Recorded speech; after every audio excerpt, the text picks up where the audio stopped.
So I have currently predicted two separate phenomenon, and specifically astrophysics, but physics in general, and also regarding quantum particle physics pertaining to light specifically, um, and gravity. The first time I predicted a phenomenon correctly, which I was at the time unaware of, was when I made videos discussing what I thought a potential candidate for dark energy could be. The videos are gone now. I went through a period of self sabotage and deleted a bunch of videos. But at the time, I discussed how certain intense cosmic events, or just stars, big stars, and black holes in general, especially going at high speeds, could potentially leave ripples, or as some of the scientists call it, scars, uh, in space time. So generally, we think of space time as being completely flat. At least that's how we like to do a lot of thought experiments. But in reality, not only is that not the case, but I theorized, or I hypothesized, that there may be cases where space time may remain warped after the body of mass has been removed for whatever case it may be. One example I have discussed is the phenomenon of some usually smaller galaxies. I forget what they call them, dwarf galaxies or something, which have uh, a mass of dark matter that is not proportionate, but not connect. It's like it's off. It's like skewed, shifted off to the side of the actual heart of the galaxy, um, as if there's something there when there's not. And generally, we think of physicists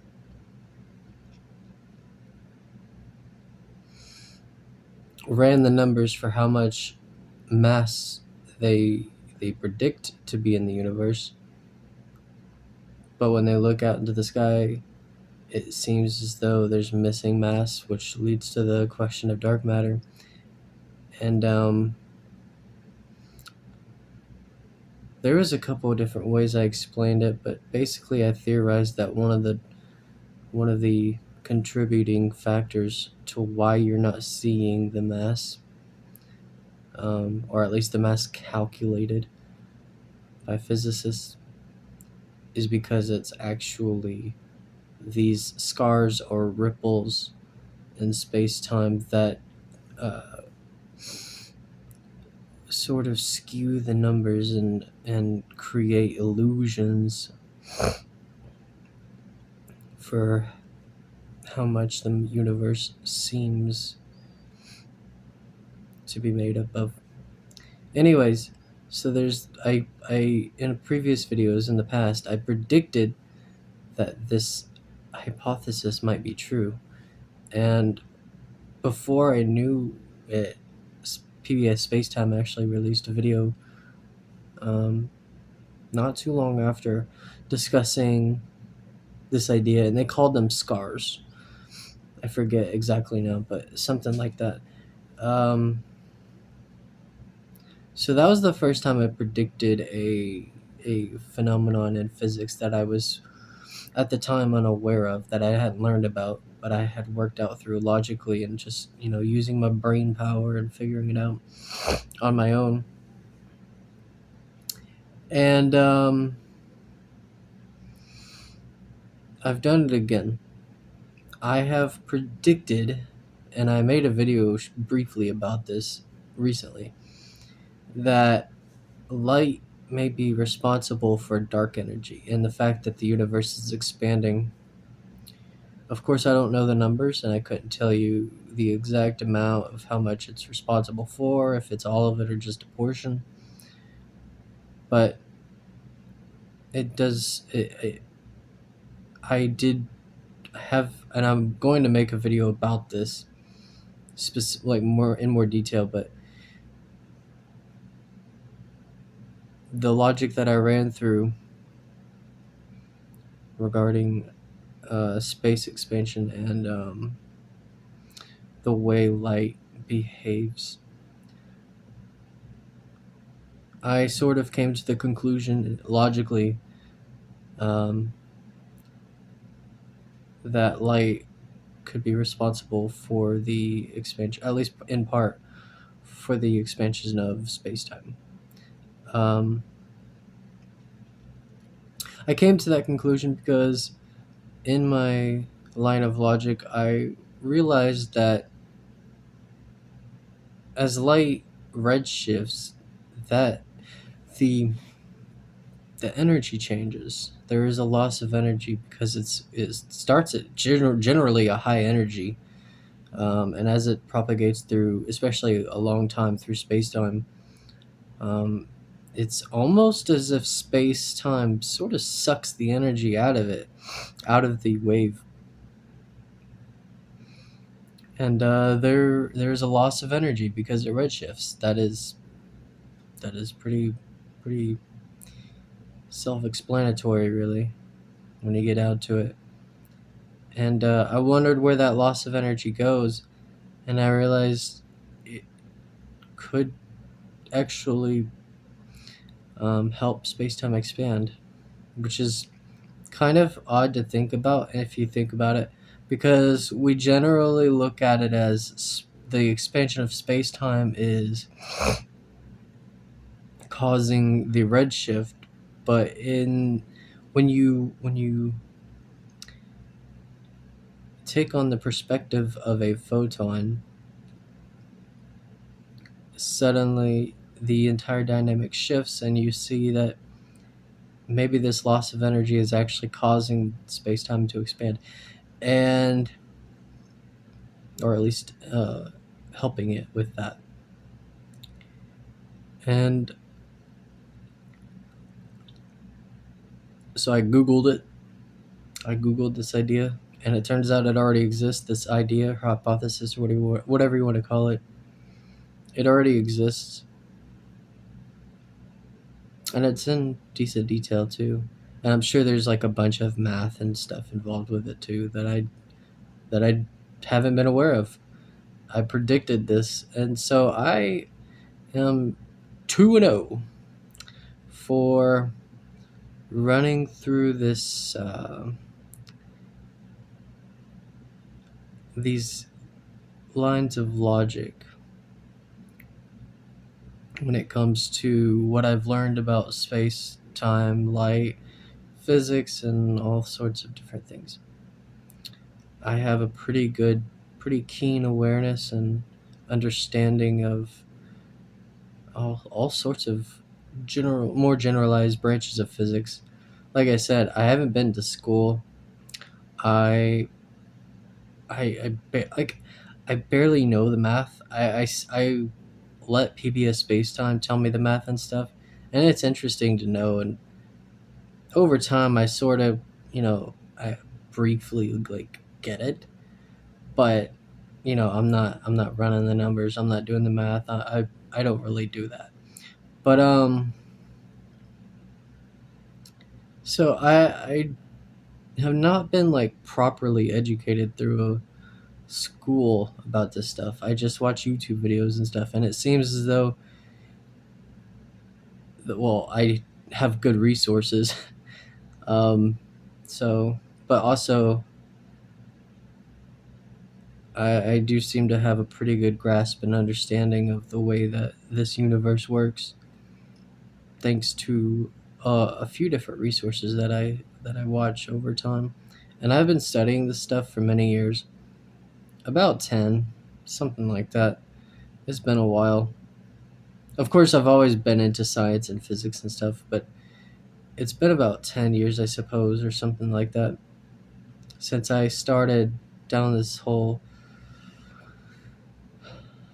um, I guess, rabbit hole of astrophysics and quantum physics.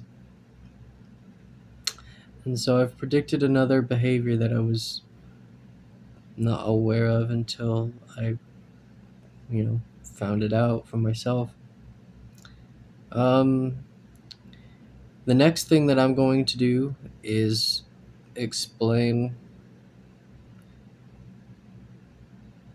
Never mind. I'll just do it. I'll let you know when I do it. But I do have more. I do have more ideas in mind. I have a couple ideas in mind actually. I really do. Lately, my brain has been kind of in multiple places regarding science and physics and stuff. But tomorrow, I'm going to make a video about what I just talked about with the expansion of space time and light and stuff. I made I guess what do you call it? Not a diagram, but I don't know. I drew a sort of, I guess, a slideshow or whatever. I don't know what to call it. I drew my line of logic, and I'm gonna run through it in a video tomorrow to show you how I got to where I got. But yeah, right now I'm pretty interested in the way waves work.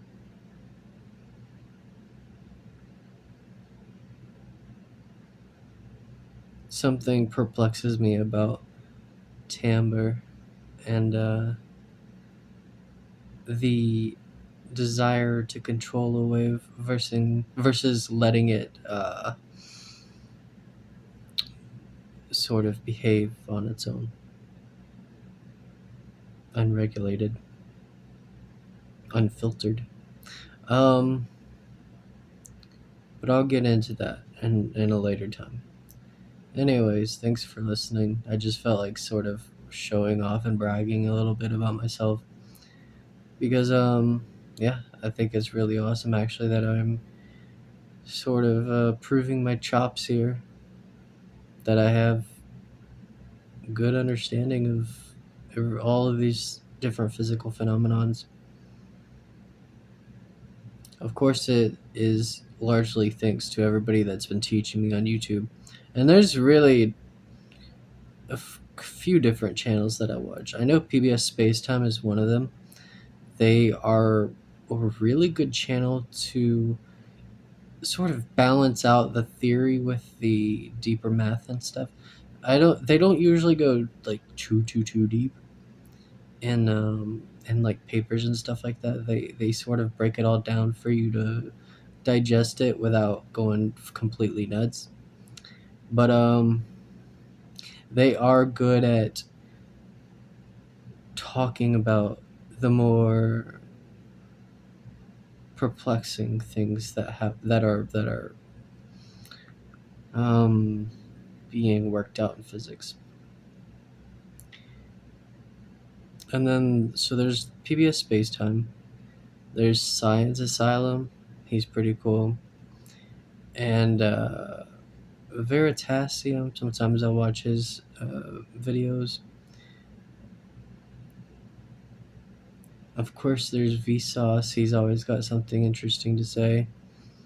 He has a few different videos about physics and stuff. Interesting takes. And then also the other Vsauces too. But mostly Vsauce, the original. Um, there's a few others. There's Science Click. Science Click is a good one. But Why is a pretty good one. What else? I know there's a couple others. Minute Physics.